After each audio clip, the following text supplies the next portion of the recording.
લીંબડી ખાક ચોકમાં રહેતા કૌટુંબિક મામા અને ફૈબાના પરિવાર વચ્ચે મેણા ટોણા મારવા બાબતે બોલાચાલી થઈ હતી.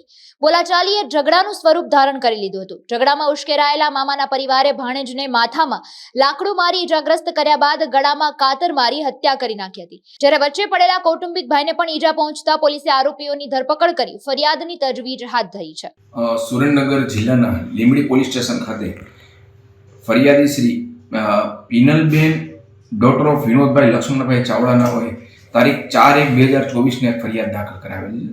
જે ફરિયાદ મુજબ તારીખ 3/1/2024 બપોરના લગભગ 2 વાગ્યાની આસપાસ લીંબડી શહેરની અંદર જ ખાક ચોક નાનો વાસ લીંબડી જે એરિયા આવેલ છે ત્યાં એક બનાવ એવો બનેલ છે કે તેમના પાડોશમાં જ એમના કુટુંબી મામાઓ રહે છે.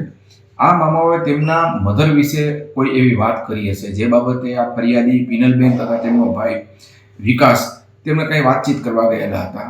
આ વાતચીત દરમિયાન જે કાંઈ બોલાચાલી થયેલી એમાં તેમની પાસમાં રહેતા જે આ પાડોશી છે એમના કુટુંબી મામા એવા પ્રવીણભાઈ જીવનભાઈ, પ્રવીણભાઈના પત્ની ચંદ્રિકાબેન, તેમનો પુત્ર યોગેશ તથા એક જીવાભાઈ લાલજીભાઈ, આ ચારેય જણાએ આ ફરિયાદીના ઘરમાં પ્રવેશ કરી ગેરકાયદેસર રીતે અને પોતાના હાથમાં લાકડાના ધોકા તેમજ એક ઝાડનું થડ હતું એ તેમજ એને પોતે એક મોટી કાતર આવી બધી મારક હથિયાર સાથે ઘરની અંદર પ્રવેશ કરે અને ફરિયાદી પીનલબેનના ભાઈ વિકાસ કે જેમની ઉંમર 18 વર્ષ જેવી છે તેમને ગળાના ભાગે અને મૂંઢમાર મારેલ હતો. ગળાના ભાગે ગંભીર ઇજાઓ પહોંચાડેલી હતી.